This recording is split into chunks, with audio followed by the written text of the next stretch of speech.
My love Nafisa, it has been 5 years since that first hello in 2020. 3 years of calling you my wife, okay, and a lifetime of moments that still feel like magic, okay. You have turned ordinary days into adventures and hard days into stories. We have survived together. This Valentine's Day, I'm not just celebrating love, I am celebrating us.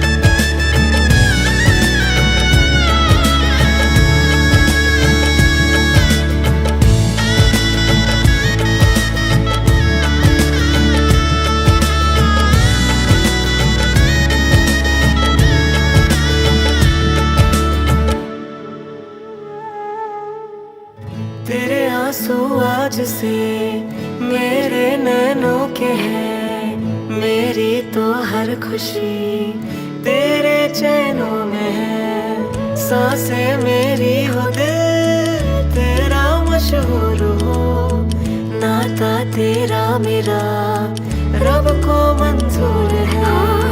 ख्वाबों का ख्वाब था, जन्मों का राबता, मंजिल कदमों की तो अब तो ही रास्ता। मैं हीर तेरी हाँ हीर तेरी तू राझड़ मेरा, है रब से सोना इश्क इश्क से साजा मेरा। मैं हीर तेरी हाँ हीर तेरी तू राझड़ मेरा, है रब से सोना इश्क इश्क से साजा मेरा। तारे आनों के दो ज़्यादा चमके ना, मेरा यार यारा। खुशबुओं के दो आज चमके ना, मेरा यार यारा। तारे आनों के दो ज़्यादा चमके ना, मेरा यार यारा है। खुशबुओं के दो आज गम के ना, मेरा यार यारा है।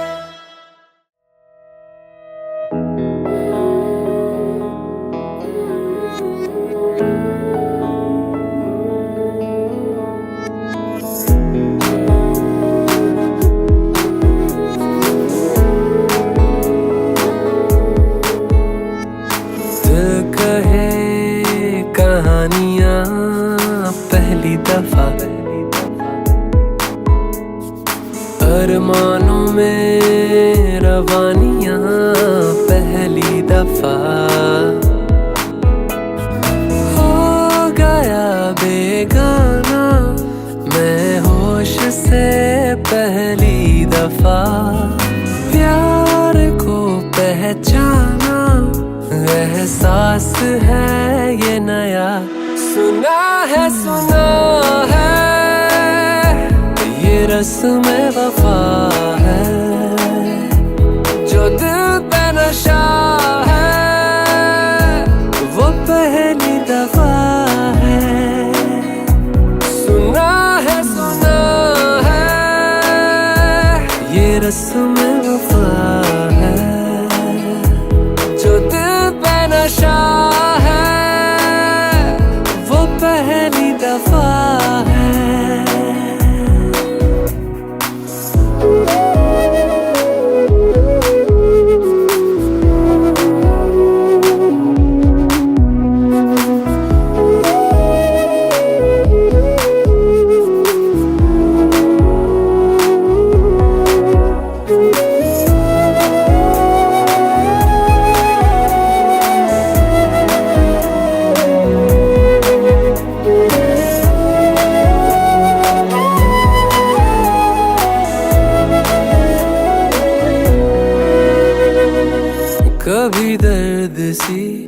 कभी जर्द सी जिंदगी पे नाम थी, कहीं चाहते हुई मेहरबान हाथ बढ़ के थामती।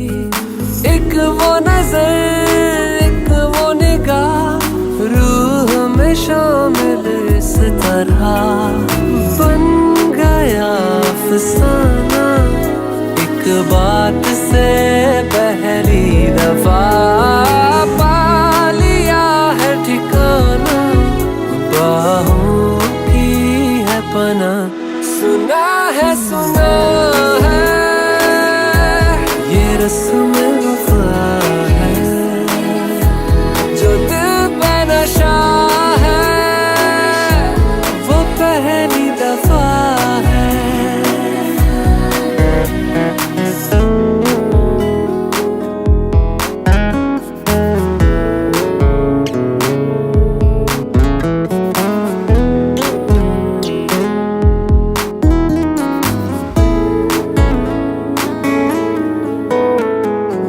लगे बेवजह अल्फाज जो वो जरूरत हो गए, तकदीर के कुछ फैसले जो गनीमत हो गए। बदला हुआ हर पल है, रहती खुमारी हर जगह, प्यार था अनजाना। মানে আমার ফুটফুটে চাঁদটাকে দেখা যায়। ভাবি ভাবি এখানে কি দেখা যায়? সর্বনাশ। তা ছিল হচ্ছে সালটা তুমি বলো 2020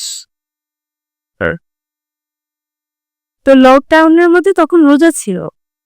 রোজার মধ্যে হঠাৎ করে তার অ্যাকাউন্ট থেকে আমার অ্যাকাউন্টে একটা ফেসবুকে রিকোয়েস্ট আসে। ফাইন, ভালো কথা। তো সেদিন প্রথম সে একটা স্টোরি দিয়েছিল কেকের। আমি সেই বানাইতে পারি কিন্তু আচ্ছা, সেটা আমি এখনো জাস্ট শুনেই যাচ্ছি। আর আমি এখনো দেখিনি। সেই কেক থেকেই কথা শুরু হয়েছে যে সে বানিয়ে একদিন হচ্ছে খাওয়াবে কোনো একদিন। সে অনেক ভালো কেক বানাতে পারে। ওই কেক আজ পর্যন্ত চলমান, আজকে 4 বছরের উপর হয়ে গিয়েছে। ওই কেক এখনো আর পাওয়া যায়নি। তো যাই হোক, আমাদের মূলত রিলেশনটা ছিল না, অ্যাকচুয়ালি রিলেশন বলা চলে না, এটা বলতে আমি কখনো ওকে গার্লফ্রেন্ড হওয়ার জন্য প্রপোজ করিনি। কখনো না, কদিনও না। দেখা গিয়েছে from the very beginning. So আমি ছিলাম হচ্ছে লাইক একটা খুব সিরিয়াস টাইপ একটা কি, শুধু পড়াশোনা করি, পড়াশোনার মধ্যে জীবন এরকমই। তো ও মূলত প্রথম দিকে আমি হচ্ছে ওর সাথে দেখা করতে গিয়েছিলাম। তখন হঠাৎ করে তার কিছু ফ্রেন্ডস আসে, ফ্রেন্ডসদের সামনে বলে যে এটা কি। তো ও তখন বলে এটা আমার ফিয়াল। মানে একটা মানুষ প্রপোজ অনুসরণে প্রপোজ কেমন পছন্দ করেন সেটা আমি বুঝি, ওরকম ভালোভাবে ক্লিয়ারলি এখনো সেটা ক্লিয়ার না। আর সে কিনা মানুষের কাছে পরিচয় পাচ্ছে ফিয়ান্স।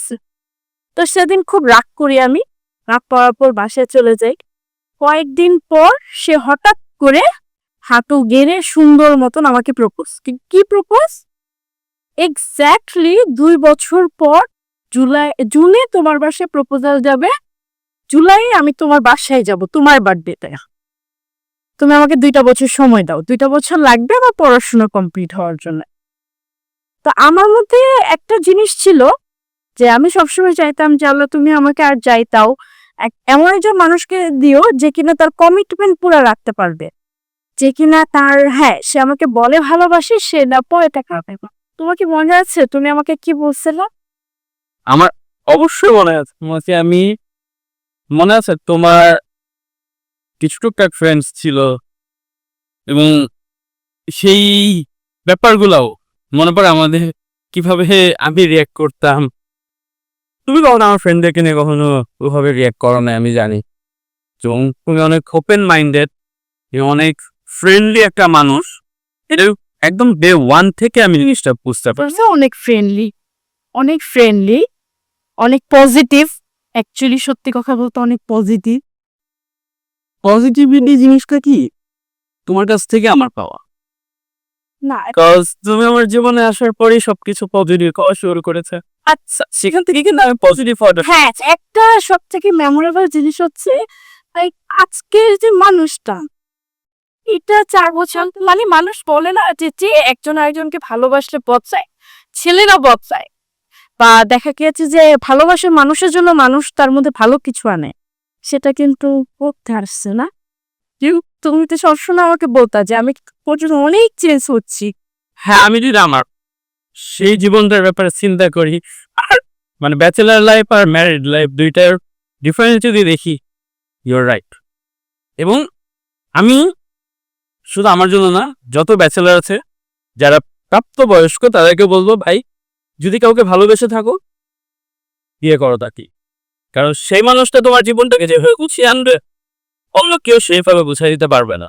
বদলানো আমার জীবনটাও কিন্তু এরকম।